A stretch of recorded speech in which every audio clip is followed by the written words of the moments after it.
Part 6, and the first job in this one is the kitchen tiling. So I've gone with this nice kind of white stony effect. I was so tempted to go for wood effect tiles, but literally everyone I told that to told me it was a terrible idea. So I've gone with these. Never done any tiling before, but how hard can it be?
Okay, the first wall is done, or the first two tiles height anyway. I'm going to wait until I've got the cupboards until I go all the way up.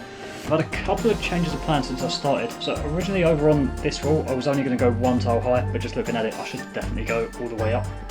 As well as that, on this side I was only going to go up to the windowsill originally, but I've had to think about it, asked a couple of mates who's all said I should go up to the height of this wall as well.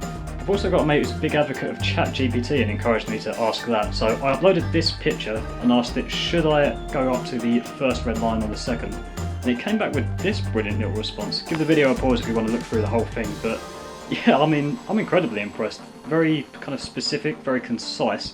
This video is not sponsored or anything, by the way, I'm just very impressed. But yeah, from that I'm definitely going to go all the way up in line with these tiles as well. As for this side, not sure, I'll think about that when I get there.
Many days later, we are finally done. And overall, I am really pleased with how this has turned out, especially around the window. I think the tiles being bigger and brighter over here just makes the whole room feel bigger and brighter. I really like it.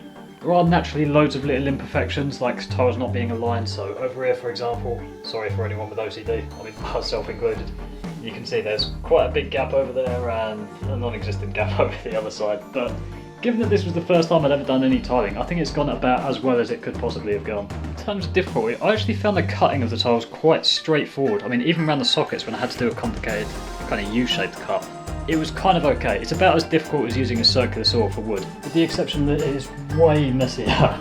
I mean, that's because this saw spits out water continuously so the tiles don't crack, but yeah. I'd have probably made less mess in here if I'd run in and exploded. What I found more difficult was applying the adhesive. For some reason I just couldn't get it like quite in line. That's why some of the tiles are like differently spaced out from the wall as others.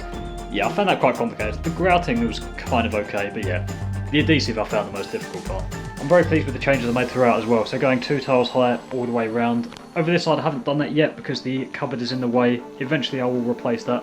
But yeah, overall I'm extremely pleased with how that's gone. Next I'm going to replace this unit and go 2 tiles high. I can't actually be bothered to do any DIY at the moment, so I'm just going to cast a magic spell. And there we are. Quite convenient, that spell. So overall I'm pleased with the style and colour, obviously matching the style of the cupboards down below, the IKEA Vox top. I'm pleased with the depth, so I've actually got a set of plates and bowls in there now. Previously the previous cupboard I had wasn't deep enough to fit 1 plate in it, so I literally didn't even bother to buy a set of plates. I literally just had 1 plate that I kept over on the countertop over there. But now I've got a set, which is nice. So the disadvantages, I really would have liked the cupboard to have gone the whole length, like matching where the tiles are, and gone the whole way across. Unfortunately, the one size up from IKEA would have been too long. I could have got custom cupboards, but that would have been a bit more expensive, so I didn't bother. So yeah, ideally it would have been longer, but fine. The one big disadvantage though is the cupboard is way too high. So I've done it on top of the 2 tiles, so it's 60 centimetres above the countertop. I can't believe I was going to do them in line with the extractor fan over here. That would have been way too high. So we're in need of another magic spell. And there we go. That's 15 centimetres lower, so now 45 centimetres above the countertop. I'm pleased with that. Next, I'm going to replace this countertop hob with a built-in induction hob. Let's go.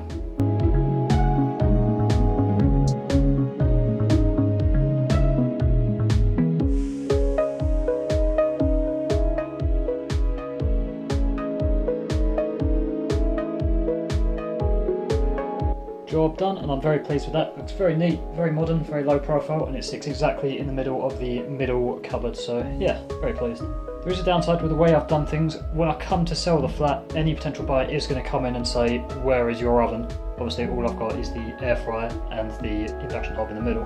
The remedy to that would be to remove the middle cupboard, cut down the countertop and have the oven in the middle. I would probably need a new countertop as well because I'd want to have a nice finish on either side, but I mean what I've got now is perfect for me, so that's a problem for another day. Next is the final job of the kitchen, which is going to be the cupboards and new extractor fan up here. So it's going to be extractor fan in line with the middle of the middle cupboard and the induction hob there, boxed in, and then cupboard. I'm not quite sure how the boxing in of the new extractor fan is going to work just yet, so I'm going to lay it all out on the living room floor and have a look. So there's the plan. As you can see, it won't be a perfectly neat boxing in, like the cupboard won't come all the way down to the where the extractor is, just because of how it is. I've got an IKEA cabinet and a completely external extractor, so it was never going to perfectly match, but yeah, it looks pretty good and I'm pretty happy with how that's going to look once it's up. Let's get started.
job done, and I am so pleased with that. I'm always quite surprised when things go well, but that really has. In terms of the width, there is the tiniest little gap over there, and a somewhat decent gap over there. I mean, if I was a perfectionist, I'd probably box that in by cutting down another cupboard and just closing off that vent bit, but meh. The height of the cupboards is 45cm above the countertop, exactly the same as the other side, and it couldn't possibly be 1cm higher because of that vent up there, so that's worked out very perfectly as well. The height of the middle one, in my mind it was going to be level at the top. That hasn't quite worked out just because the extractor fan apparently needs to be 65cm above the countertop, so that's why that worked out a little bit higher. But I don't think that looks too bad, I think that's fine. As for the extractor fan itself, it is so much more powerful than the one I had previously, to the extent I'm genuinely worried it's going to start sucking up food and firing it out into the street, but should be fine. Everything is very neatly hidden as well. Even when you open up the cupboard, you can just about see the vent there. It's covered up top, and you can just about see it over there as well, but nothing major. There is still a hole in the ceiling where the plug went up. You can't see it, so I'm not that bothered. I might patch that up when it comes to winter, just to save a bit of insulation. The only downside of all this, I've got so much storage space now, I have absolutely no idea what to put in any of these cupboards. They're all empty. That one's massive as well. I was so used to, for, I don't know, 18 months when I first moved out, the only cupboards I had were that one there and the one that was there. And everything else just was out on the countertop or on the floor, and that was kind of fine, so genuinely I have absolutely no idea what to do with any of this space, but I'm glad I've got it. And with that, I'm going to declare that the kitchen is done. However, the only thing I haven't replaced in here is the sink and the sink unit. I've replaced the fronts, but not the unit itself. I popped downstairs to the flat below mine, which is the same layout. Their sink only came out to about here, depth-wise, which meant they had more depth for the countertop and the cupboards, which meant I could have had deeper cupboards, more cupboard space, and I could have got a 4-ring induction hob in, which is a little bit annoying. I'm a little bit annoyed that I didn't see that first and replace the sink first, but yeah, I'm not going to change that for a little while. It's a problem for another day. Same thing about not having an oven when I come to sell. That's a problem for the future. And with that, I think we shall leave it there for this one. Thank you very much for watching. Leave a like, subscribe if you enjoyed, and I will see you for the next one. Peace.